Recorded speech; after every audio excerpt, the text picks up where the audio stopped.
Well, welcome back, fourth graders, to lesson 4 in poetry. I really hope you guys have been enjoying this. I know I have, my students have. It's so much fun, really, to express yourself this way. Yesterday, after we learned that music and rhythm one, I caught my students outside at recess trying to recreate poems with rhythm, and it was really fun to see. I was glad they took it out of the classroom and were having fun with it. So I hope you guys are having just as much fun with this. So today, lesson 4. And we're going to start out by talking about the strategies that poets use, okay? Poets will find a big topic that gives them a big, strong feeling. If you don't have a big, strong feeling about it, it's pretty hard to describe it deeply and give it more detail. Poets will find a small object or a moment or detail that holds that big feeling. Remember when we were doing the poems that made you feel like you were in love with them, like, oh, pencil, how could I live my life without you? That's that small object with big feeling. I mean, it might not be true. I mean, you know I don't like love my pencil, but you play around with it and have fun with it. And that's how poets write poetry. Another one, poets look with poets' eyes and see this ordinary thing in a new way. For example, that pencil. Just a pencil sitting here in my container. It doesn't look like anything special, but when I really start thinking about what it does for me, I mean, I could even dig into the eraser and say, whoever decided to put erasers on the ends of pencils, what would we do without it? It can fix our mistakes. You know, you could really look at any ordinary object that way and think of all the things that it does for you. Or the poem about the sharpener. Looking at that in a different way. If you remember the one that was talking about the sharpener making sounds like bees, like hundreds of bees are in there sharpening my pencil. That's definitely a new way to look at a sharpener. Also, poets write about it and experiment with line breaks. We talked about line breaks in our last lesson too. So what we're going to do today is we're going to do that big topic, not an item, a big topic or a big event or something that you did that gave you big, strong feelings. That's our plan today. Big topic, big, strong feelings. And you're just going to write about it. Today is not like yesterday's music one. It doesn't have to have a beat.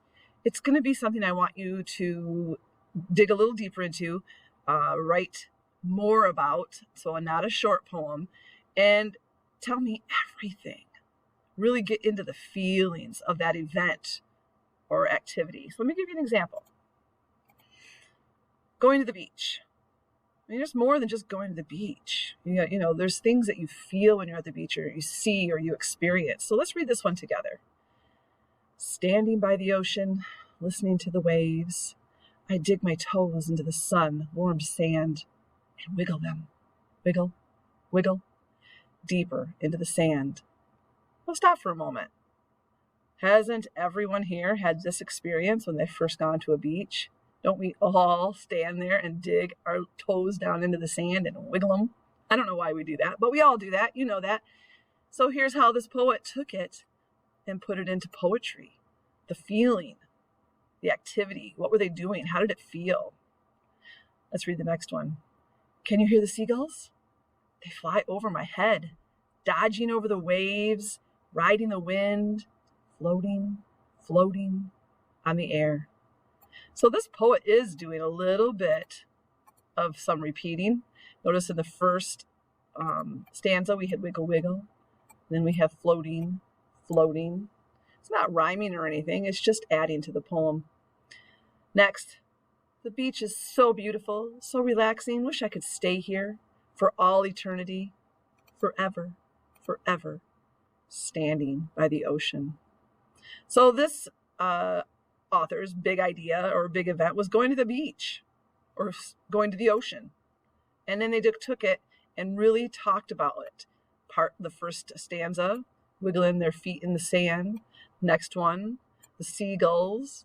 And then they kind of wrapped it up, talking about how much they loved being there. And it was so beautiful. They wanted to stay there forever. Okay, let's go to the next example. This one's about riding a roller coaster for the first time. High up we go, higher, click, click, click, till I can see the whole world stretching out like a ribbon before me. Inside I feel strange. Inside my stomach wiggles. I don't think I can do this. But just then, before I can say, let me off, we plummet, straight down. Wind blows through my hair, whips pieces into my mouth, my open mouth, because I am screaming. Louder, louder, on the way down the crazy steep hill of the roller coaster. Wow. Crazy amount of details here, definitely of their feelings. And we can all relate. Probably everyone here has tried a roller coaster or done something that felt a little scary.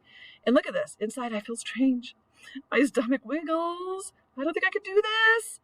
But just then, before I can say, and here's a quote even, let me off, we plummet. And can you feel that word? It goes down, straight down. Here's some details of what this looks like when they're plummeting straight down that hill. The wind blows through my hair. And more details. It whips the pieces into my mouth.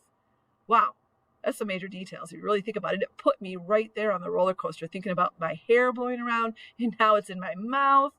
And why is my mouth wide open? My mouth is open because I'm screaming. Louder, louder on the way down the crazy steep hill of the roller coaster. And what's kind of fun about this one is I shouldn't have said it was about a roller coaster. I should have waited, because what this author did was built you up. You really didn't know. If I hadn't have said, you wouldn't know what's going on. Where is he? What is he doing? What's going on? Why is he saying, let me off? Oh, so that's kind of fun. You could write a poem today about something and try to keep your reader from knowing what it is until you get to the last line. So today, you are going to be trying to write your own poem. I want it to be a longer poem. I want it to be about a big topic or an event that had big, strong feelings. This first one, just loving being at the beach. This one, fear, being afraid, big, strong feeling of afraid. All right, so what you're going to do is you're going to go to the same poetry packet you've been using. Yes, it said 1 through 3 before, but I have now added the pages for 4 and 5.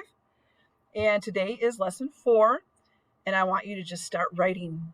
Stop for a few minutes before you start, I should say, and think about an event or an activity that gave you a big, strong feeling, something you were really happy about, really scared about, really worried about, anything, something you loved, not something you loved. We've already done that. A time that you were loving what you were doing, and I want you to write about it. Be sure to use details, examples, like that wind whipping through my hair and into my mouth. I'm really excited to read what you guys have. All right. Enjoy. See you next time.